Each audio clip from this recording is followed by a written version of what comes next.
got all my eggs in one basket. It's the web. It sucks. Just all my money. I'm just kidding. But yeah, no, I agree with you. It's definitely the wave of the now, but also the future, I think, and for a while. For a while. I mean, my TV screen, if you look at your TV screen nowadays, whether you're watching sports or whatever, it starts to look like a computer screen anyway, right? I mean, you have the ticker and the thing, and here's what we're talking about now, here's what we're going to talk about. So you know I can go to the bathroom, but if I want to, I can pause it. So it's like, it's like a computer anyway, so. Yeah, it's going to be big. I mean, it's huge. Figure it out. Crazy. Yeah. Get to work on that. Well, Justin, and even Phil, when do you start, you're into more episodes, when do you start filming the first episode? And do you feel, and is there any doom and gloom that this could be the last year of Smallville? We start filming, now, I know the first day of filming for this next season is July 6th. I don't know when my first day is, probably July 6th. Or 7th or something like that, so we're starting pretty soon. And no, for me, doom and gloom for me? No, because I have, I'm in a really unique situation where I thought last year of Smallville was the last year. I thought they were going to wrap it up. And the people that came in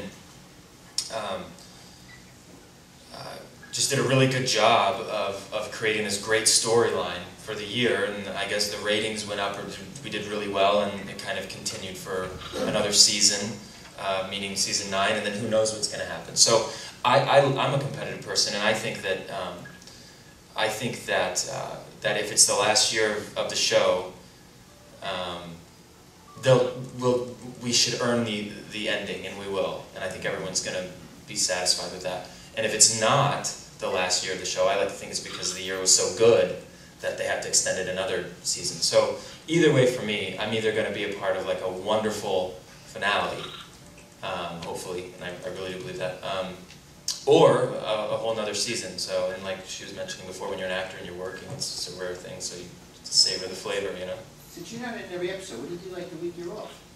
Or do you have 2 weeks off? Do they give you 3 weeks off? just walk around, try to act natural.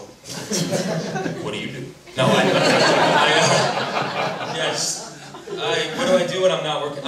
Here's the way it works though so a show starts Monday, and it'll shoot Monday through Friday, and then like another Monday and Tuesday and Wednesday, right? Yeah. And then the second show starts Thursday. No, yes, right? No, the second show will start Monday, I guess, or something like that. My point is, there's always 2 shows going. Besides the first week of production, there's constantly 2 shows, at least, going on at once. So you could very well walk in today, and you could not be, if they're shooting episode 14 on first unit, and you're not in that episode, you could be working every day that week, because you're shooting pickups for 13, and then they start 15, and it's in Canada, so I can't really go home, you know. So you're always, working on the show, really, you know. Isn't that sad? He's like, oh. Yeah. I do other stuff.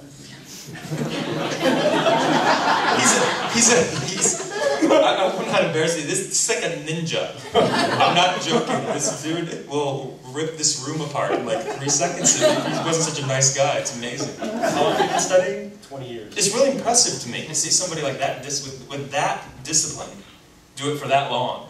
You know? I can watch anybody that's excellent at anything. I think it's wonderful. Thank you. I have a question for Ms. Washburn. I know you were sort of famous for being able to sort of cry on cue. When you were doing that as a child, was it something you could just turn off and on, or were you doing it because you were so immersed in the role that you felt the emotions that the character was feeling? Well, my brother always said that I cry at supermarket openings. You know, that I'm a very emotional person. I got overactive tear ducts. I don't know. I'm just a very emotional person, and I know there's stories about, child actors that the director is, over there shaking them or saying, your dog was just hit by a car or something. But that's not true. Actually, whenever there's a scene when you're supposed to cry, what I would do is just, as you said, kind of immerse myself in that scene and invariably it would make me cry, because there's always a reason in the scene that you're going to cry, and I would cry. And I was at a convention about a year or so ago, and I had my pictures there, you know, and this really nice man came up to my table and he said, you know, I heard you were going to be here, and I couldn't quite place you. I kind of knew the name, but I wasn't totally familiar. Couldn't put the picture with the face and the name and all that. And he said, but now that I see all these pictures, he said, now I remember you. You were that little girl that was always crying and whining. I think Justin learned to cry on cue at Hooters, right? When I got home. Just wait till I get home, I was busting Karen about it a while ago. Little Justin, is this your all's first convention? No, not my first convention. My first time here, yes, but not my first convention. No, I've done a ton of shows in this genre, Star Treks, and you know, I did the new Mission Impossible. So I've had a great, you know, honor to go to a lot of good conventions and meet some amazing people. So I mean, and I'm a fan.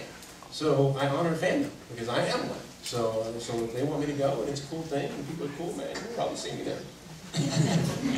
Man, this isn't even my first time here. I went to SIU, I've been to Paducah on at least 3 different occasions. I've never been to Metropolis, but I've been to Paducah on at least 3 different occasions, so I'm familiar with the area. But we did Comic-Con last year, didn't we? Or the year before? Yeah, so that's the mega one. It's fun. Well, you mentioned the new Mission Impossible. How do you feel to step into those shoes? It's surreal. I mean, it's just that they would do that show, that I would be an actor and of the age to be able to take on the character was amazing. And all my friends went to read for the role before I did. And they were like, are you doing it? No, they won't hire me. You know, I look too much like my dad. You know? But in fact, that's who they wanted. And I got the job, and it was insane. When I got it, it was during the writer's strike, so I in fact got my father's part. Because they couldn't change the names. They couldn't change the dialogue. They couldn't change anything. That's why they did Mission Impossible. Because it was a show that really seemed contemporary, even though it was an older show. So it was easy to contemporize it. And when I got the job as Barney Collier. And then when the writer's strike broke, they made me the son. Crazy. But they made me the son of that character. But yeah, it was amazing. My dad came down and did a couple episodes and shot it in Australia. You know, I'd never been to Australia. And right away, boom, I'm there for a year. And it was unbelievable. Beautiful experience. Wouldn't trade it for anything. Folks, there will be a question and answer session for the public, 11:30 a.m. And that starts, that'll be at the Metro tent. I believe that's tomorrow, yes? 11:30 a.m. Let's thank all of them. Justin Hartley,